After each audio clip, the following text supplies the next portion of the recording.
नमस्कार दोस्तों, स्वागत है आपका स्टडी फॉर सिविल सर्विसेज में। वीडियो को पूरा देखिए। कोई भी आपका फीडबैक है, कोई सजेशन है, तुरंत वीडियो में कमेंट करके जरूर बताइए। अच्छा लगे तो वीडियो लाइक जरूर कर लीजिए और ऐसे वीडियो लगातार फ्री में पाने के लिए चैनल को तुरंत सब्सक्राइब कर लीजिए और बेल आइकन को जरूर टैप कर लीजिए ताकि आगे भी सारे वीडियो आपको मिलते रहे। यूट्यूब में फॉलो करते हैं तो प्लीज ये वाला फ्री टेलीग्राम चैनल जरूर ज्वाइन कर लीजिएगा। सारे नोटिफिकेशन, सारे अपडेट यहीं पे आते हैं, ध्यान रखिएगा। स्टडी फॉर सिविल सर्विसेज का कोई भी पेड ग्रुप अगर आपको ज्वाइन करना है तो सिर्फ 856480560660897523864455 यही नंबर है हमारे, सिर्फ जहां पे कॉल या व्हाट्सएप कर सकते हैं। इंस्टाग्राम पे हमारा पेज जरूर फॉलो कर लीजिएगा, studyforcivil.services है। ट्विटर पे हमको जरूर फॉलो कर लीजिएगा, @studyforcivils है। सारे क्वेश्चन अटेम्प्ट करिए और स्कोर अपना तुरंत। दोस्तों नमस्कार, स्टडी फॉर सिविल सर्विसेज में आपका स्वागत है। आरओ एग्जामिनेशन आपका जो होगा उसके लिए हम पेड क्विज वीडियो फॉर्मेट में देख रहे हैं, कंटिन्यू करेंगे उसको। आरओ के कोर्सेज में एडमिशन लेने के लिए देखिए डिस्क्रिप्शन बॉक्स में कॉन्टैक्ट डिटेल्स हैं, उस पर कॉन्टैक्ट करके आप एडमिशन की पूरी जानकारी ले सकते हैं और एडमिशन भी ले सकते हैं। ठीक, तो हम स्टार्ट करेंगे आज के फर्स्ट क्वेश्चन के साथ। यहाँ पे इसमें गलत युग्म को चुनना है। गलत युग्म इस रेफरेंस में कि हमारे पास कुछ स्टेट्स के नाम लिखे हैं और उनकी कैपिटल लिखी हुई है ना। तो इसमें गलत है हरियाणा। हरियाणा की कैपिटल भी चंडीगढ़ है, पंजाब की कैपिटल भी चंडीगढ़ है और चंडीगढ़ अपने आप में भी एक यूनियन टेरिटरी है। तो इन तीनों बातों को ध्यान रखेंगे, बाकी के विकल्प ठीक हैं, इनको देख लीजिए।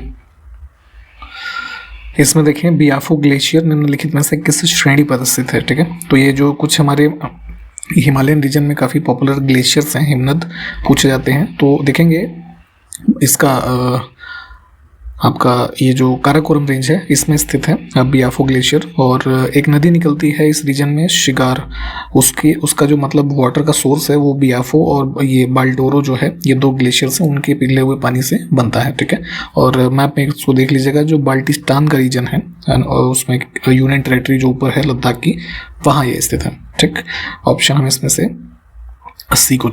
डी को चुनेंगे।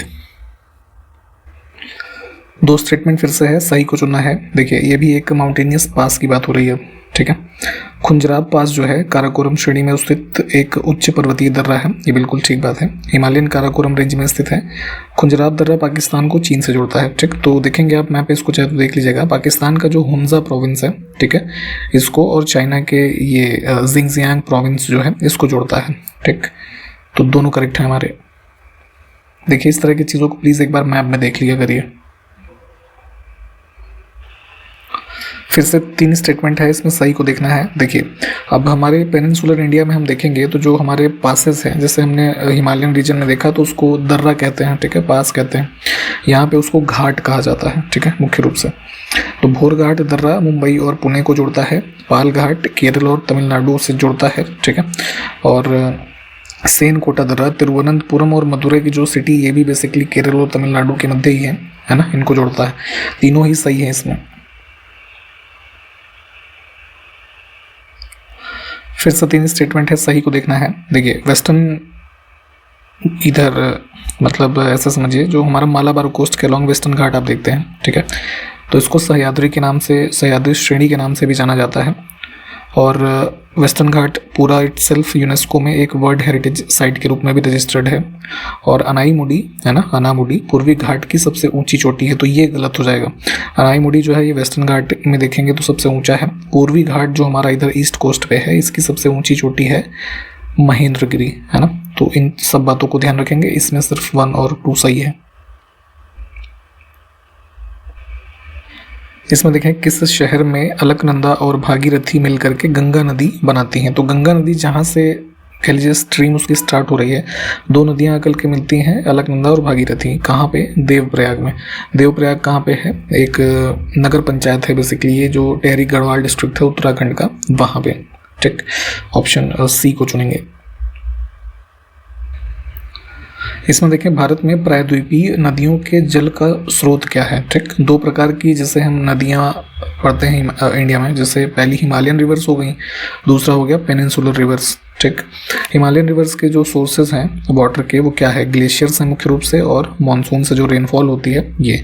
इन नदियों की विशेषता ये है कि इसमें जो है हर समय मतलब पानी की उपलब्धता होती है 12 महीने। परंतु वहीं पेनिनसुलर इंडिया यानी कि जो ये नीचे की नदियाँ देखेंगे, नर्मदा, कृष्णा, गोदावरी, ये सब जो है, इसमें क्या है? मेन सोर्स ऑफ वाटर है रेनफॉल। इनमें इन नदियों में फ्लो देखेंगे तो मेनली मानसून के सीज़न में ही देखा जाता है।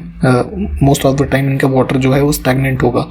ठीक, तो सिर्फ और सिर्फ वाटर, ये ऑप्शन बी जो है रेनफॉल, इसको चुनेंगे हम। नेक्स्ट है कि निम्नलिखित में से कौन सा भारत का सबसे ऊंचा जलप्रपात है, हाईएस्ट वाटरफॉल। ये काफ़ी फेवरेट टॉपिक है यूपीपीएससी आयोग का। सबसे ऊंचा अगर हम बात करें तो ये है कुंचिकल वाटरफॉल्स, इसमें कर्नाटका के शिमोगा डिस्ट्रिक्ट में है ये। बी विकल्प को चुनेंगे। इसका एवरेज जो एलिवेशन है वो लगभग 455 मीटर्स का है, ठीक। और आपको क्वेश्चन का आंसर ये बताना है कि कौन सी नदी इस जलप्रपात को बनाती है, इसको कमेंट करिए। देखिए ज्योग्राफी में आपने हॉट स्प्रिंग्स का एक कॉन्सेप्ट पढ़ा होगा, ठीक है। अब देखिए क्वेश्चन इसके रेफरेंस में है कि हॉट स्प्रिंग का निर्माण किससे प्राप्त ऊष्मा ऊर्जा के परिणाम स्वरूप होता है।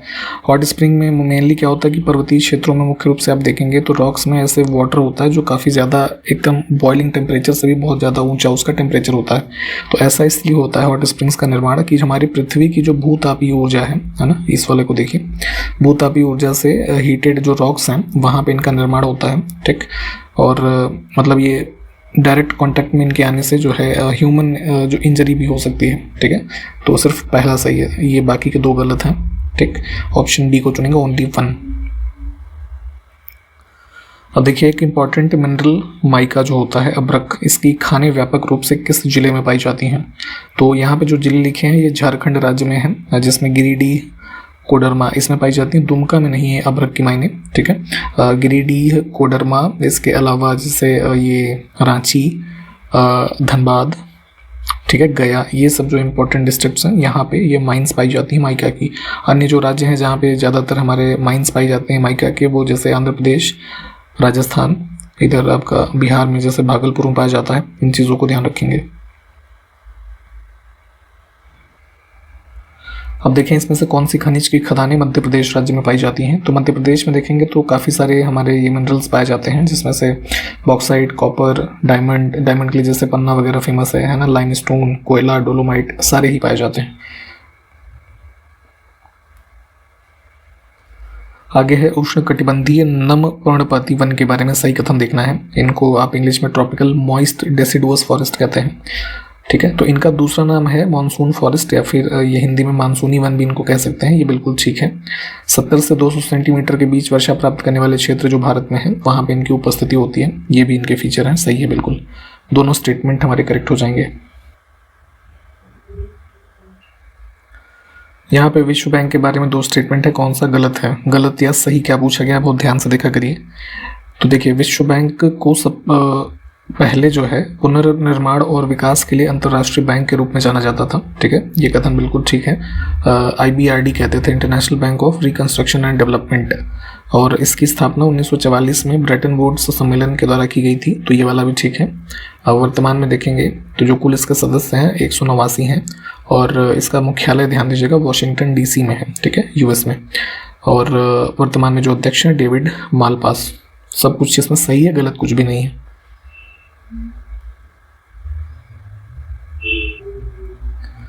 नेक्स्ट है कि अंतर्राष्ट्रीय श्रम संगठन ILO के महानिदेशक वर्तमान में कौन है। तो ये इंटरनेशनल लेबर ऑर्गेनाइजेशन की स्थापना हुई थी वर्ष 1919 में। इसका मुख्यालय कहाँ पर है, जेनेवा, स्विट्जरलैंड में। इसको ध्यान रखेंगे। वर्तमान में महानिदेशक इसके हैं गिलबर्ट F.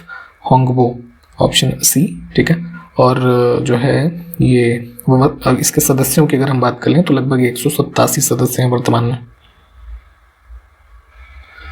इसमें देखें सही कथन को चुनना है। 3 हमारे पास अंतर्राष्ट्रीय संस्थान है। अंतर्राष्ट्रीय जो न्यायालय है इंटरनेशनल कोर्ट ऑफ जस्टिस, उसका मुख्यालय हेग में है, ठीक है, दी हेग में। ये बिल्कुल ठीक है।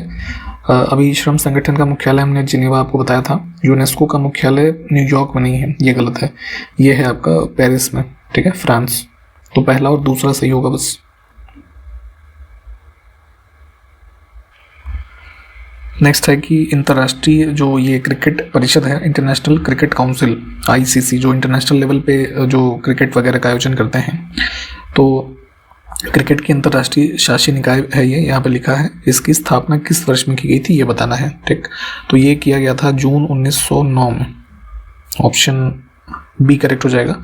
इसका मुख्यालय कहाँ पे है, दुबई, ठीक है, UAE में।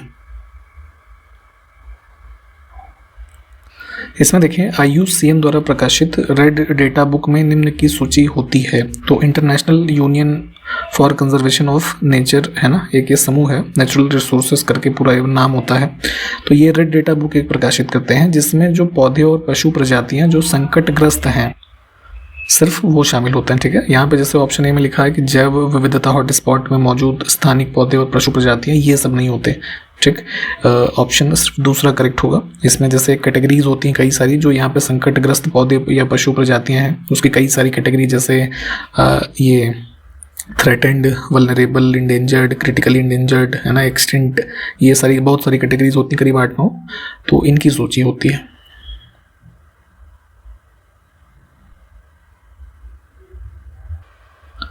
नेक्स्ट है विश्व खाद्य कार्यक्रम, वर्ल्ड फूड प्रोग्राम। इसमें से किस संस्थान की खाद्य सहायक शाखा है? तो 1961 में यूनाइटेड नेशंस ने ये वर्ल्ड फूड प्रोग्राम जो है इसको स्टार्ट किया था। ऑब्जेक्टिव ये था कि जहाँ पे मतलब विश्व में हंगर वाली स्थिति है, लोगों के पास खाने की चीज़ें नहीं है, उस तरह की खाद्य समस्या जो है उसको समाप्त करने की दिशा में जो ह्यूमैनिटेरियन असिस्टेंस होता है उसको दिया जाए। इस ऑब्जेक्टिव के साथ इसकी स्थापना हुई थी। तो ये यूएन का एक ब्रांच है। ऑप्शन हमारा ए करेक्ट हो जाएगा। और कई बार ये पूछ लेते हैं कि इसका हेडक्वार्टर कहाँ पे है, तो ये इटली में है ना, रोम। और एक चीज़ ये ध्यान रखिएगा कि अभी हाल ही में वर्ष 2020 में ये वर्ल्ड फूड प्रोग्राम को नोबेल प्राइज़ भी मिला था। इसमें देखिए सार्वजनिक वितरण प्रणाली जो भोजन के प्रबंधन और खाद्यान्न के वितरण की प्रणाली के रूप में विकसित हुई, उसको 1997 में इसमें से किस नाम, यहाँ पे ब्लैंक में भरेंगे, और इसका पूरा नाम दिया गया सार्वजनिक वितरण प्रणाली, इसके रूप में फिर से शुरू किया गया था। ठीक है, तो देखिए पीडीएस का सिस्टम जो था, पब्लिक डिस्ट्रीब्यूशन सिस्टम, जिसमें फूड ग्रेन्स वगैरह मतलब सरकार के द्वारा अलग अलग टाइम पीरियड में असिस्टेंस के रूप में जो गरीब लोग थे उनको प्रोवाइड किया जाता रहा है। अराउंड जून 1992 में एक स्कीम चलाई गई थी, रिवैम्प्ड पब्लिक डिस्ट्रीब्यूशन सिस्टम, जहाँ से ये मतलब एक प्रॉपर रूप से पीडीएस भारत में काम कर रहा है। उसके बाद 1997 में एक नया कॉन्सेप्ट लेके आए भारत सरकार ने, उसका नाम दिया गया टारगेटेड पब्लिक डिस्ट्रीब्यूशन सिस्टम। यहाँ पे उसी की बात हो रही है। तो इसमें हम फिल इन द ब्लैंक्स में जो है भरेंगे क्या, ऑप्शन यहाँ पे डी वाला। ठीक है, लक्षित। अब इसमें क्या हुआ कि जो targeted public distribution system start किया गया, उसमें जो गरीब लोगों को मुख्य रूप से फोकस में रखा गया, और जो ये राशन की दुकानें होती हैं जिसमें राशन कार्ड के अंतर्गत जो फूड ग्रेन्स वगैरह प्रोवाइड किए जाते थे बहुत ही सस्ते दामों में, उसमें 2 कैटेगरीज टारगेटेड में डिवाइड की गई। एक थे कि हाउस होल्ड जो कि पॉवर्टी लाइन से ऊपर है ना, ठीक है, तो उनको एपीएल कहा गया, एबव पॉवर्टी लाइन, और जो पॉवर्टी लाइन से यानी गरीबी रेखा से नीचे हैं उनको बीपीएल कहा गया। ठीक है, बिलो पॉवर्टी लाइन। तो ये इसके लक्ष्य थे, इसको भी ध्यान रखिए। इसमें देखें कौन सा जलवायु परिवर्तन पर राष्ट्रीय कार्य योजना का एक मिशन नहीं है। ठीक है, भारत सरकार ने क्लाइमेट चेंज को ध्यान में रखते हुए एक national action plan on climate change start किया था 2008 में। ठीक है, इसमें जो है जितने भी गोल थे कुल 8 इनकी संख्या है, उसमें से यहाँ पे national mission for a clean India नहीं है ना, उसमें एक national mission for green India है ना, वो कंपोनेंट है। बाकी जो 3 और लिखे हैं, और बाकी पूरी लिस्ट एक बार देख लीजिएगा। नेक्स्ट है एकलव्य मॉडल आवासीय विश्वविद्यालय परियोजना किसके लिए शुरू किया गया? तो 1997-98 के टाइम पीरियड में इसको स्टार्ट किया गया था। ऑब्जेक्टिव ये था कि जो शेड्यूल्ड ट्राइब के बच्चे हैं जो रिमोट एरियाज़ में रहते हैं, है ना, उनके छात्रों के लिए गुणवत्तापूर्ण जो है ये मिडिल और ये अपर लेवल की जो स्कूलिंग होती है, शिक्षा, उसको प्रोवाइड किया जाए और उनको फर्दर रोजगार प्राप्त करने में सहायता प्रदान की जाए। सिर्फ पहला ये जो है ये करेक्ट होगा। सभी राज्यों के लिए गुणवत्तापूर्ण शिक्षण कार्यक्रम ये सब नहीं था। ठीक, सिर्फ पहला सही है। इसमें देखिए निम्नलिखित में से कौन सा उर्वरक भारत सरकार की पोषक तत्व आधारित सब्सिडी योजना के अंतर्गत आता है?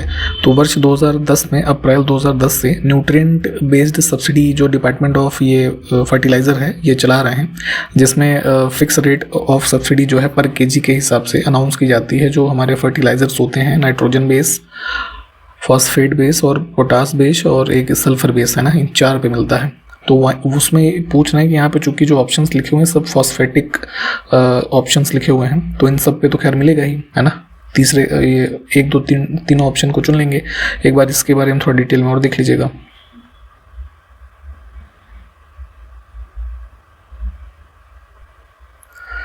इसमें देखें अटल बीमित व्यक्ति कल्याण योजना पायलट आधार पर इसमें से किसके द्वारा शुरू की गई थी? तो 2018 में ये कर्मचारी राज्य बीमा निगम जो है ESIC, इन्होंने स्टार्ट किया था। जो लोग जैसे अलग अलग कार्यों से बेरोजगार हो चुके थे तो उनके रेफरेंस में ये स्कीम स्टार्ट की थी। धीरे धीरे इसको कोविड-19 पैंडेमिक में भी एक्सटेंड किया गया था, तो उसी के बारे में है ये। ऑप्शन सी को चुनेंगे हम। इसमें है कि लेसेथो जो कि एक स्थल अवरुद्ध यानी कि लैंड लॉक्ड कंट्री है, किस महाद्वीप में स्थित है? तो देखेंगे विश्व भर में लगभग कई सारे देश हैं, लगभग जो है 45 प्लस हैं, एक बार कंफर्म कर लीजिएगा। लैंड लॉक कंट्रीज हैं कुल, तो उसी में से एक लेसेथो भी है जो कि साउदर्न अफ्रीका में स्थित है। Option B. इसमें थोड़ा करेक्शन कर लीजिएगा, इसमें ऑप्शन इन्होंने यूरोप टिक किया हुआ है लेकिन ये है अफ्रीका में, ठीक है, ध्यान रखिएगा। इसमें देखें किस देश का पुराना नाम हॉलैंड है ना? हॉलैंड आप पहले सुनते होंगे, हिस्ट्री में आपने पढ़ा होगा, नीदरलैंड का पुराना नाम। इसमें देखिए कौन सी एक अंतर्राष्ट्रीय सीमा रेखा नहीं है, ठीक है। कई देशों के मध्य जो इंटरनेशनल बाउंड्री लाइन बनी गई हैं, ठीक है, उनके रेफरेंस में आप पढ़ते हैं। तो जैसे डूरंट लाइन आप देखते हैं इधर अफगानिस्तान पाकिस्तान के बॉर्डर पे जो है उसको बोलते हैं। इसमें मैजिनॉट लाइन जो है ये इनके बीच में है, इसमें यूरोप में फ्रांस और जर्मनी के मध्य, ठीक है, मैनिजॉट। और ड्रेसडेन ऐसा कुछ नहीं है। 38th पैरेलल जो है देखेंगे साउथ कोरिया और नॉर्थ कोरिया के मध्य है, ठीक, तो ध्यान रखेंगे।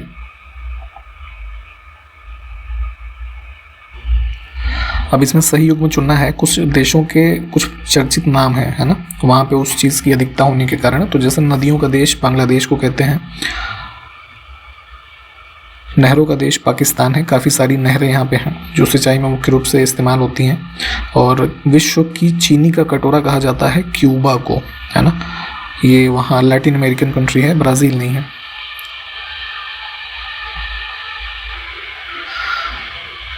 तुर्की देश की सीमाएं किस सागर से लगती हैं ये बताना है। मैप में इसको एक बार देख लीजिएगा please. Black C, Aegean, Marmara और मेडिटेरियन, ये सब से लगती है, ठीक है, चारों ही करेक्ट हो जाएंगे। अब निम्नलिखित में से पृथ्वी के भाग बताना है। तो वायुमंडल, हाइड्रोस्फीयर, लिथोस्फीयर, बायोस्फीयर, ये सारे कंपोनेंट पृथ्वी के ही तो हैं, सब कुछ करेक्ट होगा। इसमें देखें निम्नलिखित में से कौन सा कथन डेटम रेखा को परिभाषित करता है, ठीक है। तो datum Rekha basically option A correct हो जाएगा। समुद्र तल से क्षैतिज रेखा एक होती है जहां से सभी ऊंचाई और गहराई की माप की जाती है ना। ऑप्शन सिर्फ एक करेक्ट होगा। अंतर्राष्ट्रीय तिथि रेखा का दूसरा नाम ये नहीं है। अगला देखिए सुशिमा महासागर धारा, है ना, मतलब ये ओशियनिक करंट जो होती हैं, कोल्ड और ये वार्म आप पढ़ते हैं ना, तो उसी में से तोशिमा जो है ओशियनिक करंट किसकी ब्रांच है? कुरोशिया धारा आप देखते हैं ना कि इधर वेस्ट कोस्ट ऑफ जापान जो है इधर स्थित है, उसका ही एक ब्रांच है ये। Option A. इसमें देखें निम्नलिखित में से किसमें सर्वाधिक सैलिनिटी यानी कि जो लवणता है ये पाई जाती है? तो सबसे ज़्यादा सैलिनिटी आपको मिलेगी टर्की में है लेक वॉन, ऑप्शन बी वाला, ठीक है। लगभग ये 330% इसकी सैलिनिटी होती है with reference to water. Sulphur dioxide gas के बारे में बात हो रही है। ये एक रंगहीन पानी में घुलनशील गैस होती है जिसमें एक तीखी गंध आती है, ठीक है। और प्राकृतिक स्रोतों, इसके जो नेचुरल सोर्स है जहाँ से ये इमिट होती है, तो भूतापीय गतिविधि शामिल है इसमें, है ना, यानी कि जो हमारा ये मतलब जियोथर्मल एनर्जी जो अर्थ से कहीं, ये स्पेशली जो माउंटेनियस रीजन्स में देखते हैं वहाँ से निकलती है, तो उस एक्टिविटी से भी इसका जो है एमिशन होता है। और इसको नग्न आँखों से देखा जा सकता है लिखा है, पर ऐसा नहीं है, ठीक है, दिस इज़ नॉट विजिबल। सिर्फ पहला और दूसरा सही होगा। इसमें देखें कणीय वायु प्रदूषकों के तरल रूप इसमें से कौन कौन से हैं, ठीक है। एयर पॉल्यूटेंट में जो आप पार्टिकुलेट पॉल्यूटेंट्स पढ़ते हैं तो दो कैटेगरी होती है, एक सॉलिड है और एक लिक्विड। सॉलिड जो हमारे पॉल्यूटेंट्स हैं, एयर पॉल्यूटेंट्स, उसमें आ जाएगा डस्ट, स्मोक, इसके अलावा जैसे फ्लाई ऐश, ये सब हो गया। लिक्विड में आएगा मिस्ट और स्प्रे, है ना, धुंध और स्प्रे।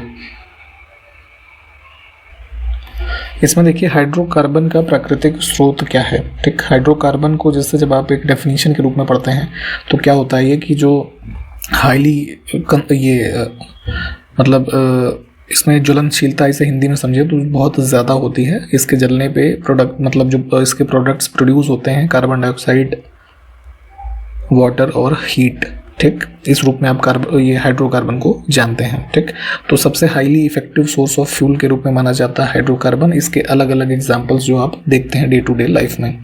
अब मुख्य रूप से जो हाइड्रोकार्बन का नेचुरल सोर्स है वो क्या होता है? पेट्रोलियम। और पेट्रोलियम क्या है? Crude oil. यहाँ पे एग्जाम्पल हम ले सकते हैं। ठीक, तो ये हो जाएगा एक छोटे से तौर पे, बाकी डिटेल में चाहे तो पढ़ लीजिएगा इसको। आगे है कि फोटोकेमिकल स्मॉग में सदैव निम्नलिखित में से क्या होता है? तो फोटोकेमिकल स्मॉग एक प्रकार का पॉल्यूटेंट है। कैसे बनता है ये? मतलब एक प्रकार का एयर पॉल्यूटेंट है। एग्रीकल्चरल वेस्ट के जलाने से और जो हमारे वेहिकुलर एमिशन है, गाड़ियों मोटर के जो धुएं में से निकलते हैं, उनसे निकलने वाला एक प्रकार का एयर पॉल्यूटेंट है, जो कि सनलाइट से रिएक्ट करके सेकेंडरी पॉल्यूटेंट में कन्वर्ट हो जाता है। ठीक, तो ऐसी स्थिति में जब सेकेंडरी पॉल्यूटेंट में कन्वर्ट होता है तो उसमें क्या शामिल होगा? ओजोन। ठीक है, O3। इन चीज़ों को प्लीज़ थोड़ा डिटेल में पढ़ लीजिएगा, सब इंपॉर्टेंट ही है यहाँ पे। अब देखिए जो हमारे पर्यावरण की परत है ना, सबसे नीचे ट्रोपोस्फीयर, फिर स्ट्रेटोस्फीयर। तो स्ट्रेटोस्फीयर में पाई जाती है ओजोन लेयर, जो हमें ये हार्मफुल जो रेडिएशन है सनलाइट उससे बचाती है। तो अब लेयर जो है इसको यूनिट है मापने की डॉब्सन। तो वही कह रहा है कि ओजोन परत में अगर मान लीजिए क्षरण होता रहा लगातार, तो जो ओजोन होल की घटना पड़ते हैं उसको बनने के लिए ओजोन की सांद्रता जो है कितनी होनी चाहिए। तो ऐसी स्थिति में अगर 220 डॉब्सन यूनिट से कम हो जाएगा इसकी लेयर, है ना, तो उसको क्लासीफाई करते हैं ओजोन होल के रूप में। ठीक, तो ध्यान रखेंगे, ऑप्शन ए को चुनेंगे। इसमें देखिए कौन से जल प्रदूषक हैं, है ना, वाटर पॉल्यूटेंट के सोर्सेस। तो क्रोमियम, सिल्ट, आर्सेनिक, ये सब होते हैं। ग्लेशियर नहीं होगा। ग्लेशियर तो देखेंगे सबसे ज़्यादा फ्रेश वाटर का जो स्टोरेज है इनमें पाया जाएगा, है ना, नदियों के सोर्सेज हो सकते हैं ये सब। ठीक है, वाटर पॉल्यूटेंट नहीं है ये। इसमें देखिए निम्नलिखित में से कौन सा उद्योग उत्तर प्रदेश में गंगा में सर्वाधिक मात्रा में अपशिष्ट जल उत्पन्न करता है? तो उत्तर प्रदेश में जो रिसेंट डेटा है उसमें देखेंगे तो जिन जिन जिलों से गंगा नदी गुजरती है उनके किनारे जो ये पल्प और पेपर इंडस्ट्री है, इससे बना हुआ जो अपशिष्ट जल है उसका डिस्चार्ज इन रिवर्स में सबसे ज़्यादा है। Option B. अगला देखें, अम्लीय वर्षा यानी कि एसिड रेन का संबंध किसकी उपस्थिति से है? तो होता क्या है कि जब बहुत ज़्यादा एमिशन ये सल्फर डाइऑक्साइड और नाइट्रोजन ऑक्साइड का बढ़ जाता है एटमॉस्फेयर में, ठीक है, तो वैसी स्थिति में जो बारिश होती है उसको आप एसिड रेन के बारे में, मतलब एसिड रेन के नाम से जानते हैं। तो यहाँ पे अब सल्फ्यूरिक एसिड को हम इसमें एसोसिएट कर सकते हैं। ठीक है, थोड़ा एसिड रेन के बारे में डिटेल में देख लीजिए एक बार। इसमें देखिए केंद्र सरकार के द्वारा गठित निम्नलिखित में से कौन सा आयोग भारत में केंद्र राज्य संबंधों से संबंधित है? तो सेंट्रल स्टेट रिलेशंस जो हैं, है ना, उनसे संबंधित रिकमेंडेशन के लिए कॉन्स्टिट्यूशन ऑफ इंडिया के अकॉर्डिंग भारत सरकार ने ये जो मतलब कमीशन ही कह दीजिए, इस कमीशन को गठित किया था 1983 में। ठीक है, सरकारिया कमीशन को। इसका नाम इस वजह से पड़ा कि जो सुप्रीम कोर्ट के रिटायर्ड जस्टिस थे रंजीत सिंह सरकारिया, ठीक है, वो इसके अध्यक्ष थे, तो उनके नाम पे पड़ा था। ऑप्शन सी को चुनेंगे हम। ठीक है, तो यहाँ पे हमने आज के इस वीडियो को कंप्लीट किया है। सारे क्वेश्चंस को प्लीज़ देख लीजिए, जो मैप में हमने क्वेश्चन मैप के देखे थे या जिन क्वेश्चंस को बताया गया है स्पेशली पढ़ने के लिए, प्लीज़ उसको कवर कीजिए। हम कंटिन्यू करेंगे नेक्स्ट वीडियो में। तब तक के लिए नमस्कार, जय हिंद।